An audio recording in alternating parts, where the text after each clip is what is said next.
আল্লাহর হাবিব সাল্লাল্লাহু আলাইহি সাল্লাম বলেন, এমন একটি জামানা আসবে, নিসাউন কাসিয়াতুন আরিয়াতুন মুমিলাতুন মাইলাতুন, এমন একটি জামানা আসবে নারীরা কাপড় পরার পরও উলঙ্গ থাকবে। নাউজুবিল্লাহ পড়েন।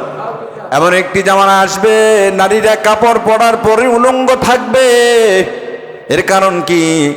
বর্তমান সমাজে দেখা যায় এমন টাইট পোশাক পরে নারীরা, যাদের উপর দিয়েও তাদের শরীরের সৌন্দর্যটা দেখা যায়। ঠিক কিনা বলেন?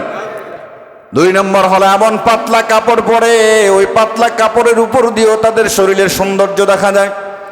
3 নম্বর কারণ হলো এমন কাটছিট পোশাক পরে কিছু অংশ গোড়া থাকে, আবার কিছু অংশ ওপেন হয়ে যায়। এজন্য আল্লাহ রাসূল বলেন, এই সমস্ত নারীরা লা ইয়াদখুলুল জান্নাতা ওয়ালা ইয়াজিদনা রিহাহা, এই সমস্ত নারীরা জান্নাতে তো যাবেই না, বরং জান্নাতের ঘ্রাণও পাবে না। জান্নাতে যাবেই না, জান্নাতের ঘ্রাণও পাবে না। ওই মহিলা ওয়াজ নসিহত শুনেছেন যে পর্দা করা ফরজ, পর্দার বিধান ফরজ, পর্দার মাধ্যমে নারীদের ইজ্জত আবরুর হেফাজত হয়, সম্মান মর্যাদা আল্লাহ বাড়ায় দেন, সম্মান মর্যাদা আল্লাহ বাড়ায় দেন। কারণ আমরা অনেক সময় দেখেছি ছোট্ট মেয়ে, মা পর্দা করে মেয়েকে পর্দায় রেখেছেন, হাত মোজা পা মোজা লেগেছেন, ঢিলে ঢেলা বোরকা পড়াইছেন, ওই ছোট্ট মেয়েকেও দোকানদার খালাম্মা বলে ডাক দিয়েছে। ঠিক কিনা বলেন? খালাম্মা বলে ডাক দিয়েছে। তাহলে এই সম্মানটা বাড়ায় দিয়েছেন কে? ওই মহিলা আবার চিন্তা করো, ওয়াজ নসিহতে শুনলাম পর্দা করা ফরজ, এতদিন আমি পর্দা করি না, চাচাতো ভাই, মালাতো ভাই, মামাতো ভাই, খালাতো ভাই, ফুফাতো ভাই, বোন জামাই সবার সামনে ওপেন চলাফেরা করেছি, এখন যদি পর্দা করি তারা আমাকে কি বলবে? এখন যদি পর্দা করি তারা আমাকে কি বলবে? এই লজ্জায় মানুষ কি করতে চায় না? নেক কাজ করতে চায় না, নেক কাজ করতে চায় না। যদি আমাদের মাথায় থাকতো, বহুবার বলা হয়েছে যে জুমার দিন মেহেরবানি করে এই দিনটা যেহেতু সপ্তাহের শ্রেষ্ঠ দিন, এই জন্য এই দিন কাজকর্ম কম রাখবেন, বা কাজকর্ম থাকলেও ব্যস্ততা থাকলেও এই জুমার দিন আগে আগে আসার চেষ্টা করবেন। কিন্তু দুঃখের বিষয় হলো আমরা এই কথাটাকে গুরুত্ব দেই নাই, এজন্য আমরা আগে আগেও মসজিদে আসতে পারি নাই। যারা আমরা এসেছি আল্লাহ তাআলা আমাদেরকে কবুল করেছেন আগে আগে আসার জন্য। যারা আসতে পারি নাই আমরা তাদের জন্য দোয়া করছি, আল্লাহ তাআলা যেন প্রত্যেক সপ্তাহে জুমার দিন মসজিদে আগে আগে আসার তৌফিক দান করে। সকলে বলি আমিন। ওয়াজ নসিহত আলেমদের চেয়ে সাধারণ পাবলিক কিন্তু কম জানে না, সবচেয়ে বেশি জানে। দেখবেন একটা লোকের কাছে আপনি যখন দিনের দাওয়াত দিতে যাবেন, বিরক্ত হয়ে বলবে যে ওয়াজ নসিহত মোল্লা মুন্সির চেয়ে আমরাও কম জানি না। জানার পরও কিন্তু তারা মানতে চায় না, জানার পরও হেদায়েত নাই। এই যে আমরা গত আগের সপ্তাহে হেদায়েতের উপর আলোচনা করেছিলাম, আমরা বিন্দুমাত্র পরিবর্তন দেখি না, আমাদের ভিতরে পরিবর্তন নাই। আল্লাহ তাআলা আমাদেরকে পরিবর্তন হওয়ার তৌফিক দান করে। সকলে বলি আমিন। ব্যস্ততা মানুষের জীবনে থাকবেই, কাজকর্ম থাকবেই। দুনিয়াতে যেহেতু আমরা বর্তমানে আছি, আমাদের ব্যস্ততা থাকবেই। ব্যস্ততা যেদিন শেষ হবে, মরলে দেখবেন যে আমাদের বস্তাটা সব শেষ, সেদিন আর কাজকর্ম কিছুই আমাদের থাকবে না, ব্যস্ততাও সেদিন শেষ হয়ে যাবে।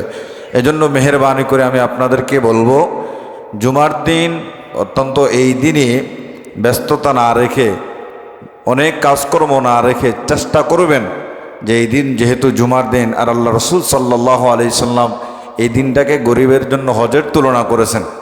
এই দিনটা তো আমরা সকলের আগে এসে মসজিদে বসে থাকার কথা বলেন, ঠিক কিনা? ইমাম সাহেব আসার আগেও মসজিদ পড়ে থাকার কথা ছিল। আল্লাহ তাআলা আমাদেরকে বুঝার মানার তৌফিক দান করে। সকলে বলি আমিন। সম্মানিত মুসল্লিয়ানে কেরাম, পৃথিবীতে 3 ধরনের মানুষ রয়েছে। কয় ধরনের? 3 ধরনের।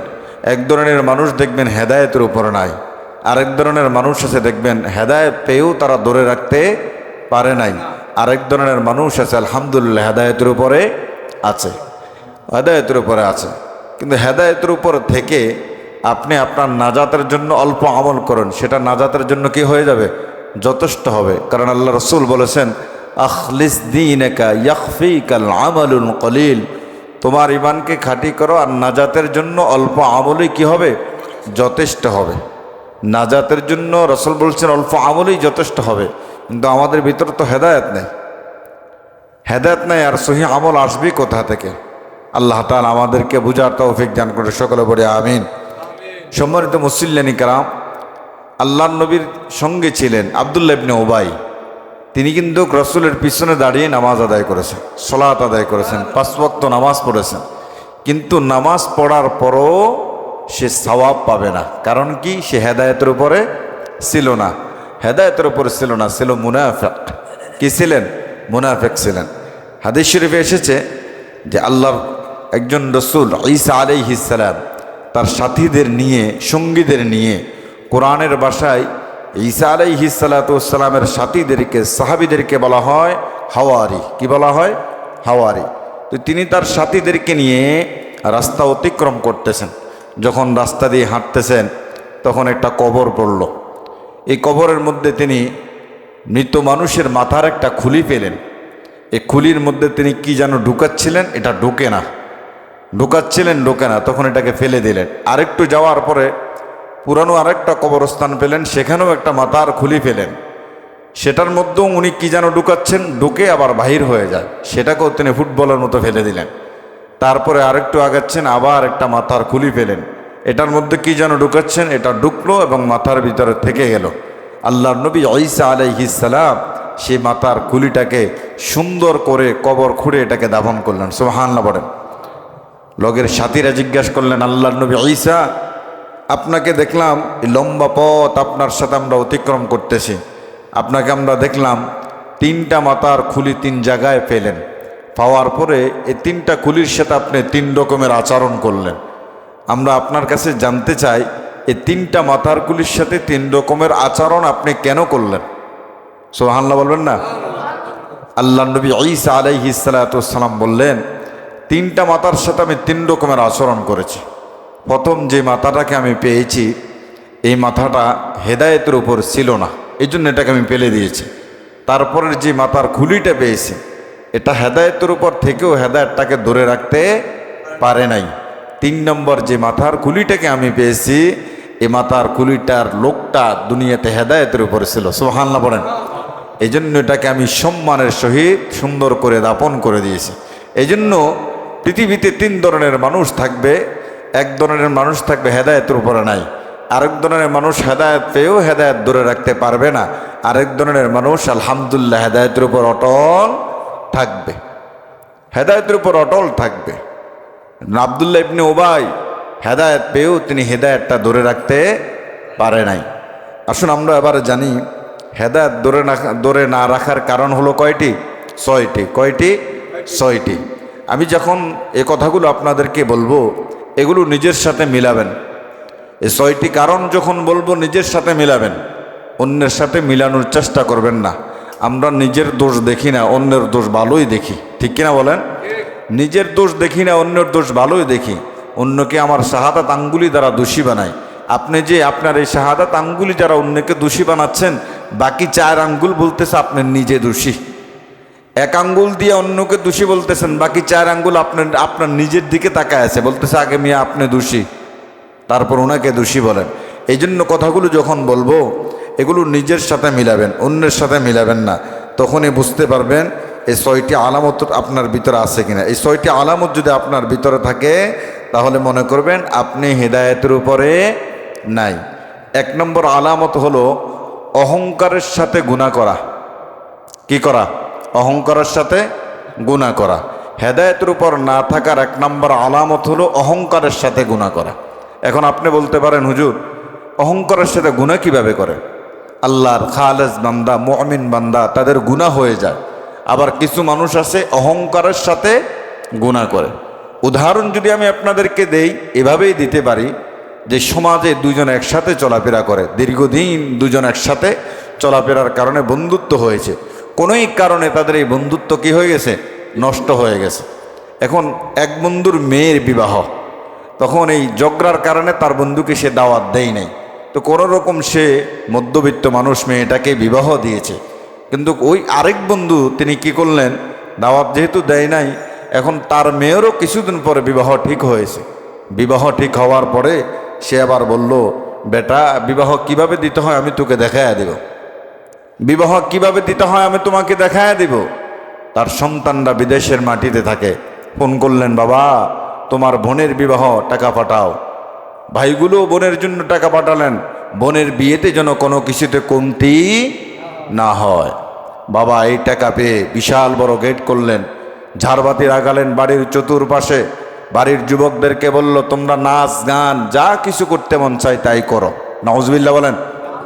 আজ আমার দেশে সমাজে বিবাহের মধ্যে নাচ গান না হলে মনে হয় বিবাহটা হয় না, ঠিক কিনা বলেন? বড় বড় স্পিকার না বাজলে মনে হয় যেন বিবাহটা হয় না। অনেক সময় দেখা যায়, বলা হয় যে আমার মেয়েটা তো গতকাল রাত্রে বিয়ে দিছি, কই কোনো আওয়াজ টাওয়াজ তো শুনলাম না। তার মানে বোঝা যায় কি, বড় বড় স্পিকার, নাচ গান, ঢোল তবলা না বাজলে মনে হয় যেন বিবাহটা কি কেমন জানি হয় নাই এমন মনে হয়। আল্লাহ মাফ করুক, সকলে পড়ি আমিন। এই যে স্পিকার বাজানো, এই যে গায়ে হলুদ, ছেলের গায়ে হলুদ, মেয়ের গায়ে হলুদ, এগুলো আসছে কোথা থেকে? এগুলো হিন্দুদের সংস্কৃতি থেকে এসেছে। গত সপ্তাহে আপনাদেরকে বলেছি, পয়লা বৈশাখ মুসলমানদের জন্য নয়, এটা হিন্দুদের সংস্কৃতি। আপনার শুনলে আশ্চর্যান্বিত হবেন, এই পৃথিবীতে সবচাইতে শান্তির জায়গা কোনটি? মসজিদ। সবচাইতে শান্তির জায়গা কোনটি? মসজিদ। আল্লাহ রসুল বলেছেন সবচেয়ে শান্তির জায়গা হলো মসজিদ, আর সবচেয়ে খারাপ জায়গা হলো বাজার। কারণ এখানে বসে রাজনীতির কথা হয়, এখানে বসে প্রতিবেশীর কথা হয়, এখানে বসে অমুকের মেয়ে, অমুকের বউ, অমুকের ছেলে, এ নানান ধরনের কথাবার্তা হয়। এজন্য রসুল বলেছেন দুনিয়াতে সবচেয়ে শান্তির জায়গা হলো মসজিদ, আর সবচেয়ে খারাপ জায়গা কোথায়? বাজার। আশ্চর্যান্বিত হবেন, খুব কষ্টের ব্যাপার। এই যে পয়লা বৈশাখ পালন হয়েছে, বৈশাখী মেলা পালন হয়েছে মসজিদেরই সামনে, নাউজুবিল্লাহ বলবেন না? আমরা মুসলমান, আমরা ইবাদত করি মসজিদে এসে। এই মসজিদের সামনে পয়লা বৈশাখের মেলা দিয়েছে, আর সেখানে নারী পুরুষ দ্বিধার্সে মেলামেশা। তারপরে মসজিদের ভিতরে ঢুকে মসজিদের সামনে এসে সেলফি তুলছে, টিকটক করতেছে, ভিডিও করতেছে। কথা বলেন ঠিক কিনা? তার মানে আমাদের মসজিদকে, আমাদের ইবাদতখানাকে তারা অপমান করতেছে। কথা বলেন ঠিক কিনা? এটা সম্মানের জায়গা। আমরা এখানে এসে সেজদা দেই কাকে? এখানে এসে সেজদা দেই কাকে? আল্লাহকে আমরা সেজদা দেই। অথচ আমাদের ইবাদতখানাকে, আমাদের সন্তানরা বেদিন, ইহুদি, খ্রিস্টানদের কাছে অপমান করতেছে। কি আজীব ব্যাপার! মনে হয় যেন চিরকাল আমরা দুনিয়ায় থাকবো, মনে হয় যেন চিরজীবন এই দুনিয়ায় থাকবো। এই দুনিয়া থেকে মনে হয় যে আমাদের আর যাওয়া লাগবে না। কত মানুষ দেখছি, কত অহংকারী মানুষ দেখেছি, কত শক্তিশালী মানুষ দেখেছি, মৃত্যুর সময় যখন চলে যায় তখন কথা বলারও শক্তি থাকে না। কিছু মানুষ যখন মৃত্যুবরণ করে দেখবেন যে পানি খাওয়ার জন্য তাকায় থাকে, যখন তার গালের মধ্যে পানি দেওয়া হয়, পানি আর গিলতে পারে না, এই দুই সাইড দিয়ে পানি বাহির হয়ে যায়, চোখ দিয়ে টলটল করে পানি পড়ে। সন্তান স্ত্রীর দিকে তাকায় থাকে, মনে হয় যেন কিছু বলবে, মনে হয় যেন কিছু বলবে, কিন্তু কিছুই বলতে পারে না। মনে হয় যেন আমরা মরবো না। তা আল্লাহ রসুল সাল্লাল্লাহু আলাইহি সাল্লাম জান্নাত দেখেছেন, জাহান্নাম দেখেছেন। জাহান্নামের বিশ্লেষণ এমনভাবে করেছেন, আল্লাহর হাবিব বলেন, আমার উম্মতরা শুনো, জাহান্নামের আযাব যদি তোমরা দেখতে চোখে, তাহলে তোমরা স্ত্রীদের সাথে সুন্দর মুহূর্ত কাটাইতে না। জাহান্নামের আযাব যদি তোমরা স্বচক্ষে দেখতা, তাহলে তোমরা তোমাদের ঘর বাড়িতে থাকতা না। আমরা তো জাহান্নাম দেখি নাই, নিজের চোখের সামনে কবর দেখতেছি, নিজের চোখের সামনে আপনজন মানুষকে কিভাবে দাফন করতেছে, নিজের আপনজন রক্তের মানুষকে কিভাবে 3 কাপড়ে প্যাকেট করে কবরে নামাচ্ছে, কবরে রেখে চলে আসতেছি। তারপরেও আমাদের ভিতরে কবরের ভয়, হাসরের ভয়, জাহান্নামের ভয় বিন্দুমাত্র নাই। মনে হয় যেন কত সুন্দর কথা, ভাই বাঁচবেন আর কয়দিন, যা বাঁচি, যা কয়দিন বাঁচি, ভালো মন্দ খাই, মরে গেলে তো শেষ। মনে হয় যেন মরলেই শেষ। ব্যাপারটা যদি এমন হতো তাহলে এই জান্নাত জাহান্নামের আলোচনা আমাদের করা লাগতো। ব্যাপারটা তো এমন নয়। এই দুনিয়ার থেকে যাওয়ার পরে কবরের মধ্যে আপনাকে যখন শোয়াবে, পৃথিবীর সব মানুষ যখন আপনার কবর থেকে আলাদা হয়ে যাবে, চলে আসবে, অন্ধকার কবর, ডানে মাটি, বামে মাটি, নিচে মাটি, উপরে বাঁশের চাহনি, কেউ নাই, একেবারে কেউ নাই। তখন আসবে 3 প্রশ্নের মাধ্যমে আপনাকে ধরা হবে, আপনি জান্নাতি না জাহান্নামী। তখনই আপনার আযাব শুরু হয়ে যাবে যদি জাহান্নামে হয়ে থাকে। এই জন্য সে কি করলো? বাড়ির যুবকদেরকে বলল, যে তোমরা গান বাজনা যা করতে মন চায় তাই করো। এবার আপনাদের কাছে আমার প্রশ্ন, বলেন তো এই গুনাহটা শুধুই গুনাহ না অহংকারের সাথে গুনাহ? অহংকারের সাথে গুনাহ। তাহলে হেদায়েতে না থাকার এক নম্বর আলামত হলো অহংকারের সাথে কি করা? গুনাহ করা। অহংকারের সাথে কি করা? গুনাহ করা। 2 নম্বর আলামত হলো নেক কাজ করতে লজ্জাবোধ করা। নেক কাজ করতে কি করা? লজ্জাবোধ করা। দেখবেন কোনো ব্যক্তি যদি গুনাহ করাটাকে ইজ্জতের মনে করে, পক্ষান্তরে নেক কাজ করাটাকে লজ্জাবোধ মনে করে, মনে করতে হবে ওই লোকটা হেদায়েতের উপরে নাই। আমাদের সমাজে এটা এখন অহরহর হচ্ছে। নেক কাজ করতে লজ্জাবোধ মনে করে, তারপরে যায় গুনাহ করতে এটা অহংকারের মনে করে। অথচ হাদিস শরীফে এসেছে আল্লাহ রাসূল সাল্লাল্লাহু আলাইহি সাল্লাম বলেন, ইযা রাআতুল মুসলিমি ইলা নিসফিস সা ওয়ালা হারাজা আওলা জুনাহা ফিমা বাইনাহু ওয়া বাইনাল কাবাইন ফামা কানা আসফালা মিনাল কাবাইন ফাহুয়া ফিন্নার। মুসলমানের সন্তান আমরা যারা রয়েছি, আমাদের জন্য কাপড় পরা কিসের উপরে? টাকনুর উপরে। কিসের উপরে? টাকনুর উপরে। কোনো মুসলমানের সন্তান যদি টাকনুর নিচে কাপড় পরে, রাসূল বলেন সে জাহান্নামে যাবে। অর্থাৎ তার ওই অংশটুকুন কোথায় যাবে? জাহান্নামে যাবে। তারপরও মানুষ টাকনুর নিচে কাপড় পরে কেন? এর 2 কারণ। কয় কারণ? 2 কারণ। কয় কারণ? 2 কারণ। 1 নম্বর কারণ হলো, আমি এতদিন টাকনুর নিচে কাপড় পরছি, এখন যদি হঠাৎ করে টাকনুর উপরে কাপড় পরি, মানুষ কি বলবে? মানুষ কি বলবে? 2 নম্বর কারণ হলো অহংকার। এই 2টা কারণেই সে টাকনুর উপরে কাপড় পরতে পারে না। আজ বিজ্ঞান গবেষণা করে দেখেছে, টাকনুর উপরে কাপড় পরা, এই যে মুসলমান সন্তানরা টাকনুর উপরে কাপড় পরে, এই যে টাকনুর এখানে একটা হাড় আছে, এই সূর্যের আলোর কারণে এখানে অনেক আপনার মগজ জমা হয়, সুবহানাল্লাহ বলেন, তখন আর হাঁটতে তার অসুবিধা হয় না।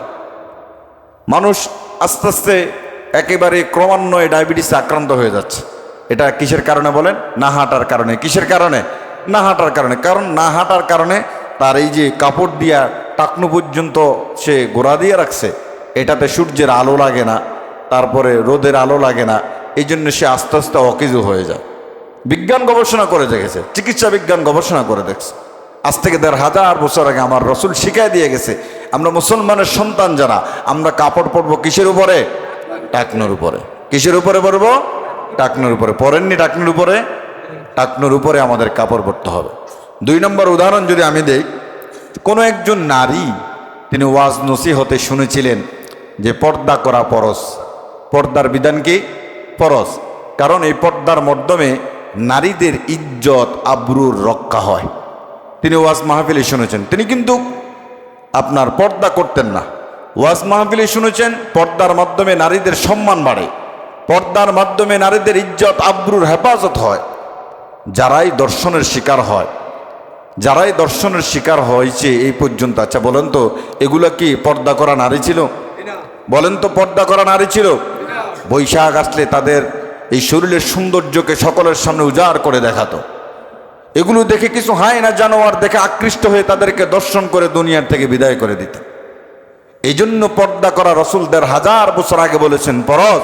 পর্দা করো, এই পর্দার মাধ্যমে তোমার ইজ্জত আবরুর হেফাজত করবেন কে? 1500 বছর আগে আমার রাসূল বলেছেন পর্দার মাধ্যমে তোমার সম্মান ইজ্জত মর্যাদা আল্লাহ বাড়ায়া দিবেন, সুবহানাল্লাহ বলেন। 1500 বছর পরে আল্লাহর এক বান্দি চিন্তা করলেন পর্দা করা ফরজ, পর্দার বিধান ফরজ, আর এই পর্দার মাধ্যমে নারীদের ইজ্জত আবরুর হেফাজত হয়। আল্লাহর হাবিব সাল্লাল্লাহু আলাইহি সাল্লাম বলেন এমন একটি জামানায় আসবে, নিসাউন কাসিয়াতুন আরিয়াতুন মুমিলাতুন মাইলাতুন, এমন একটি জামানায় আসবে নারীরা কাপড় পরার পরও উলঙ্গ থাকবে। নাউজুবিল্লাহ বলেন। এমন একটি জামানা আসবে নারীরা কাপড় পরার পরে উলঙ্গ থাকবে। এর কারণ কি? বর্তমান সমাজে দেখা যায় এমন টাইট পোশাক পরে নারীরা যাদের উপর দিয়েও তাদের শরীরের সৌন্দর্যটা দেখা যায়, ঠিক কিনা বলেন? 2 নম্বর হলো এমন পাতলা কাপড় পরে ওই পাতলা কাপড়ের উপর দিয়েও তাদের শরীরের সৌন্দর্য দেখা যায়। 3 নম্বর কারণ হলো এমন কাটছিট পোশাক পরে কিছু অংশ গোড়া থাকে আবার কিছু অংশ ওপেন হয়ে যায়। এজন্য আল্লাহ রাসূল বলেন এই সমস্ত নারীরা লা ইয়াদখুলুল জান্নাতা ওয়া লা ইয়াজিদনা রিহাহা, এই সমস্ত নারীরা জান্নাতে তো যাবেই না, বরং জান্নাতের ঘ্রাণও পাবে না। জান্নাতে যাবেই না, জান্নাতের ঘ্রাণও পাবে না। ওই মহিলা ওয়াজ নসিহত শুনেছেন যে পর্দা করা ফরজ, পর্দার বিধান ফরজ, পর্দার মাধ্যমে নারীদের ইজ্জত আবরুর হেফাজত হয়, সম্মান মর্যাদা আল্লাহ বাড়ায় দেন, সম্মান মর্যাদা আল্লাহ বাড়ায় দেন। কারণ আমরা অনেক সময় দেখেছি ছোট্ট মেয়ে, মা পর্দা করে মেয়েকে পর্দায় রেখেছেন, হাত মোজা পা মোজা লেগেছেন, ঢিলে ঢেলা বোরকা পড়াইছেন, ওই ছোট্ট মেয়েকেও দোকানদার খালাম্মা বলে ডাক দিয়েছে। ঠিক কিনা বলেন? খালাম্মা বলে ডাক দিয়েছে। তাহলে এই সম্মানটা বাড়ায় দিয়েছেন কে? ওই মহিলা আবার চিন্তা করো, ওয়াজ নসিহতে শুনলাম পর্দা করা ফরজ, এতদিন আমি পর্দা করি না, চাচাতো ভাই, মালাতো ভাই, মামাতো ভাই, খালাতো ভাই, ফুফাতো ভাই, বোন জামাই সবার সামনে ওপেন চলাফেরা করেছি, এখন যদি পর্দা করি তারা আমাকে কি বলবে? এখন যদি পর্দা করি তারা আমাকে কি বলবে? এই লজ্জায় মানুষ কি করতে চায় না? নেক কাজ করতে চায় না, নেক কাজ করতে চায় না। এই জন্য 2 নম্বর কারণ হলো কি? নেক কাজ করতে লজ্জাবোধ করা। 3 নম্বর কারণ হলো নেককার মানুষের সঙ্গে বিদ্বেষ পোষণ করা। আল্লাহর বান্দাদের মধ্যে যারা নেককার, যারা পরহেজগার, তাদের সঙ্গে বিদ্বেষ রাখা, শত্রুতা রাখা, তার মানে হলো সে হিদায়াতের উপরে নাই। এখন আল্লাহর বান্দাদের মধ্যে নেককার কারা, পরহেজগার কারা, আল্লাহওয়ালা কারা, এটা জানতে হবে না? আল্লাহর বান্দাদের মধ্যে নেককার কারা? কোরআনুল কারীম আল্লাহ বলছেন, কুল হাল ইয়াস্তাউিল্লাযীনা ইয়া'লামুনা ওয়াল্লাযীনা লা ইয়া'লামুন। আল্লাহ রাব্বুল আলামিন বলেন, ও নবী আপনি জানায় দেন, কুল হাল ইয়াস্তাউিল্লাযীনা ইয়া'লামুনা ওয়াল্লাযীনা লা ইয়া'লামুন। ও নবী আপনি জানায় দেন, যাদের কাছে ইলম আছে আর যাদের কাছে ইলম নাই, যাদের কাছে ইলম আছে, যাদের কাছে ইলম নাই, যাদের কাছে জ্ঞান আছে আর যাদের কাছে জ্ঞান নাই, তারা কখনো সমান হতে পারে না। আল্লাহ রাব্বুল আলামিন বলেন, তোমরা কিভাবে একজন আলেম আর একজন সাধারণ মানুষকে সমানভাবে দেখো? আলেমের মর্যাদা, সম্মান, ইজ্জত কত বেশি আপনি কল্পনা করতে পারবেন না। সাধারণ মানুষের তুলনায় আলেমের সম্মান হচ্ছে আকাশচুম্বী। সুবহানাল্লাহ পড়েন। এজন্য আল্লাহ রাব্বুল আলামিন বলেন, নেককার বান্দাদের মধ্যে নেককার বান্দা যারা, তারাই সবচেয়ে আল্লাহকে বেশি ভয় করে। আর নেককার বান্দাই হলো উলামায়ে কেরাম। সুবহানাল্লাহ পড়েন। কারণ আল্লাহ বলেন, ইন্নামা ইয়াখশাল্লাহা মিন ইবাদিহিল উলামা, নিশ্চয়ই যারা আলেম তারা সবচেয়ে বেশি ভয় করে কাকে? আল্লাহকে। সবচেয়ে বেশি ভয় করে আল্লাহকে। দেখবেন ইলেকশন যখন আসে, বড় বড় নেতারা উলামায়ে কেরামদের কাছে দোয়া চাইতে যায়, আছে না নাই? দোয়া চাইতে যায়, বলে হুজুর দোয়া করবেন, আপনি যেই দলে করেন না কেন, তবে আমার জন্য আপনার মোনাজাতে দোয়া রাখেন। আপনি যেই দলে করেন না কেন, আমি আসছি আপনার কাছে দোয়া চাইতে। তারাও জানে উলামায়ে কেরামরা হচ্ছেন নেককার, 5 ওয়াক্ত নামাজ পড়ে মানুষকে জান্নাতের পথে আহ্বান করে। তারা আল্লাহর কাছে চাইলে আল্লাহ কখনো তাদেরকে খালি ফিরায় না। এজন্য ইলেকশন আসলে দেখবেন বড় বড় উলামায়ে কেরাম, দিনদার মুত্তাকি যারা, তাদের কাছে রাজনীতিবিদরা যায়, হুজুর দোয়া করবেন আমার জন্য। দোয়া নেয়, আবার ইলেকশনে যখন পাশ করে তাদেরকে জঙ্গি বানায়। আছে না নাই? নাউজুবিল্লাহ বলবেন না? অথচ তাদের থেকে দোয়া নেয়, আবার তাদেরকে জঙ্গি বানায়। আল্লাহর নবীর সাহাবী ওমর রাদিয়াল্লাহু তাআলা আনহু, অর্ধ জাহানের খলিফা ছিলেন সে ওমর রাদিয়াল্লাহু তাআলা আনহু। তিনিও জান্নাতের একজন সার্টিফিকেট প্রাপ্ত সাহাবী। তিনিও উলামায়ে কেরামের কাছে যেতেন। তৎকালীন জামানায় যারা কোরআনের পণ্ডিত ছিলেন, কোরআন হাদিস বেশি জানতেন, তাদের কাছে গিয়ে ওমর রাদিয়াল্লাহু তাআলা আনহু দোয়া চাইতেন যে আমার জন্য একটু দোয়া করেন, আল্লাহ যেন ওমরের জীবনের গুনাহগুলোকে মাফ করে দেয়। সুবহানাল্লাহ। ওমরের কি গুনাহ আছে? ওমরকে জান্নাতে ঘোষণা দিয়েছেন কে? তারপরেও দোয়া চেয়েছেন আলেমদের কাছে। আবু হুরায়রার ব্যাপারে একই হাদিস এসেছে, তিনিও তালিবুল ইলম, মাদ্রাসার ছাত্রদের কাছে যেতেন কোরআন শেখার জন্য এবং তাদের কাছে দোয়া চাইতেন। বলে তোমরা আবু হুরায়রার জন্য আল্লাহর কাছে দোয়া করো। তিনি দোয়া শিখিয়ে দেন, আল্লাহুম্মা গফির লি আবি হুরায়রা, আয় আল্লাহ তুমি আবু হুরায়রাকে ক্ষমা করে দাও। এখন আপনাদের প্রশ্ন হতে পারে, হুজুর শুধু আলেমরাই কেবল আল্লাহকে ভয় করে, সাধারণ মানুষকে আল্লাহকে ভয় করে না? অবশ্যই করে। যারা আল্লাহকে ভয় করে তারাই আল্লাহর কাছে সম্মানী। এজন্য আল্লাহ তাআলা বলেন, ইন্না আকরামাকুম ইনদাল্লাহি আতকাকুম, যে ব্যক্তি আল্লাহকে ভয় করে সে সবচেয়ে বেশি মর্যাদাবান। সুবহানাল্লাহ। আল্লাহর ভয় অন্তরে আসেনি? আল্লাহর ভয় যদি অন্তরে থাকতো তাহলে আজকে জুমার দিন, আজকে কিসের দিন? জুমার দিন। আমি আসলাম মসজিদে 5-6 জন মানুষ ছাড়া, আর আপনারা আসতেছেন, আসছি আর কি, আসতেছি আর কি। তো আল্লাহর ভয় কোথায় আপনাদের অন্তরে? আমরা সবাই বলি আমরা আমাদের অন্তরের ভিতরে আল্লাহর ভয় আছে, সবাই বলি, কিন্তু আজকে জুমার দিন, সপ্তাহের শ্রেষ্ঠ একটা দিন। এই দিনটাকে আল্লাহ রাসূল সাল্লাল্লাহু আলাইহি সাল্লাম হজের সঙ্গে তুলনা করেছেন। সুবহানাল্লাহ বলেন। অথচ আমরা আসতেছি, আসবো আর কি, যাব, হুজুর আলোচনা করবে, তারপরে কথা হবে, তারপরে সুন্নত হবে, আজান হবে, খুতবা হবে, তারপরে না জুমার সালাত, বহুত তাফাত। অথচ রাসূল বলেছেন জুমার দিন যিনি আগে আসবেন, একটা ওঁট কোরবানি করলে যে সওয়াব সমান সওয়াব তার আমলনামায় দান করবেন। সুবহানাল্লাহ বলেন। এখানে আমাদের অনেকেরই তো সামর্থ্য নাই একটা ওঁট আল্লাহ রাস্তায় কোরবানি দেওয়া। আছে? কথা বলেন, আছে? অনেকবার আপনাদেরকে ওয়াদা করাইছে মসজিদের ভিতরে যে সামনের জুমা থেকে সকলের আগে আসার চেষ্টা করব। আপনারাও মসজিদে বসে হাত দেখাইছেন, হুজুর ইনশাআল্লাহ সামনের সপ্তাহ থেকে আমাকে সবার আগে দেখবেন সামনের কাতারে। কিন্তু সামনের সপ্তাহে এসে আমি দেখি আপনারা কেউ নাই, আমি আগে আইসা বসে রয়েছে, মুসল্লি নেই। এটা না হওয়ার দরকার ছিল, মুসল্লি দিয়া মসজিদ ভরপুর, ইমাম সাহেব আসতেছে, আপনারা আসতেছেন, আছি, চলতেছেন আর কি, চলবেন আর কি। তাহলে আল্লাহকে কি করতে হবে? ভয় করতে হবে। যারা আল্লাহকে ভয় করবে তারাই আল্লাহর কাছে কি? সম্মানিত। সুতরাং আলেমদের সাথে বিদ্বেষ পোষণ করা যাবে না, আলেমদের সাথে হিংসা পোষণ করা যাবে না। কোনো আলেম আজ পর্যন্ত কোনো মানুষকে জান্নাতের পথ দেখাইছে, জাহান্নামের পথ দেখাইছে যে এভাবে চলেন জাহান্নামে সহজেই চলে যাবেন? বলছে এভাবে? সব আলেমরা জান্নাতের কথা বলেছে, জাহান্নাম থেকে কিভাবে বাঁচবেন সেই পথটাকে আপনাকে দেখাইছে, সে পথটা আপনাকে দেখাইছেন।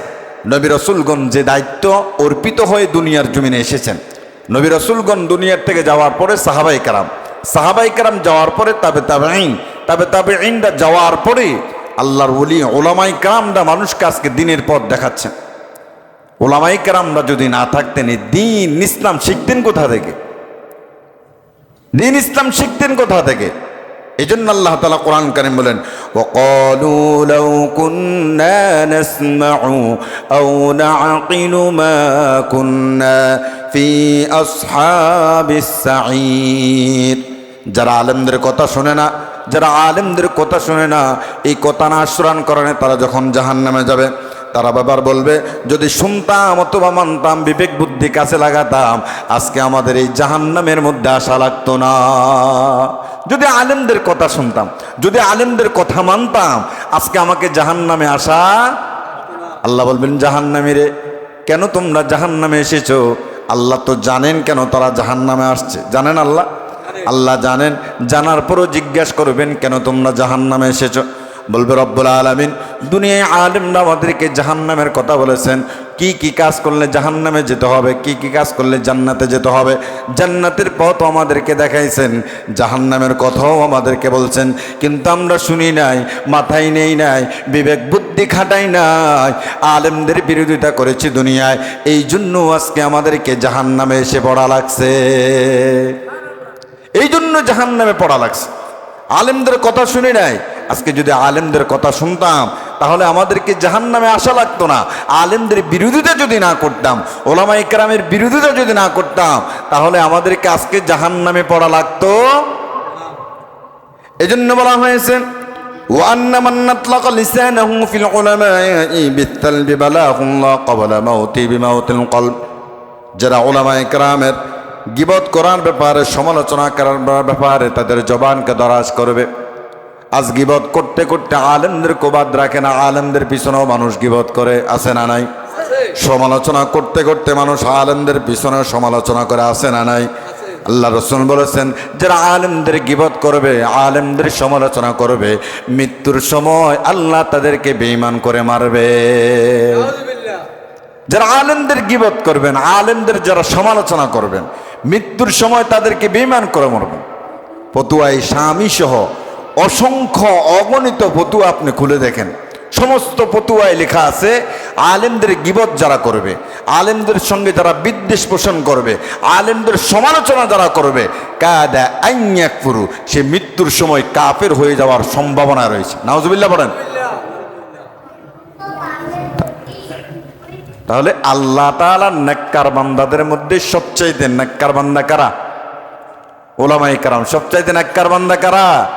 ওলামায়ে কেরাম। সেটা আমার নিজের কোনো কথা না, আমার নিজের বানানো কোনো কথা না, সেটা বলেছেন কে? কে বলেছেন? এই জন্য আলেমদেরকে সম্মান করবেন। আমরা তো সপ্তাহের শ্রেষ্ঠ নামাজ জুমার সালাত পড়ি, এই জুমার সালাতও আমরা আসতে দ্বিধাবোধ করি। এই যে আসছেন, পিছনে কথা বলতেছেন, দেদার্স হুজুর আলোচনা করতেছে, হুজুরের মতো হুজুর আলোচনা করে শেষ করো, পিছনে কথা চলতেছে। আমরা আর হেদায়েত হবে কবে বলেন? আমি মরলে মনে হেদায়েত হবে, এছাড়া আর হেদায়েতের রাস্তা দেখি না। এত আপনাদেরকে ওয়াজ নসিহত, এত কথা, এই হেদায়েতগুলো কই, এই কথাগুলো গেল কই? আমরা ওই যে বলে না, এই কান দিয়া শুনি আর ওই কান দিয়া বাহির করে দিই। আল্লাহ আমাদেরকে বোঝার তৌফিক দান করুক, সকলে বলে আমিন। আল্লাহ মানার তৌফিক দান করুক, আমিন বলেন। তাহলে হেদায়েতে না থাকার কয়টি কারণ বললাম? 3টি কারণ। বাকি 3টি কারণ সামনের জুমায় আমরা বলার চেষ্টা করব। আল্লাহ তাআলা সেই পর্যন্ত আমাদেরকে দুনিয়াতে সুস্থ শরীরে থাকার তৌফিক দান করুক, সকলে বলে আমিন।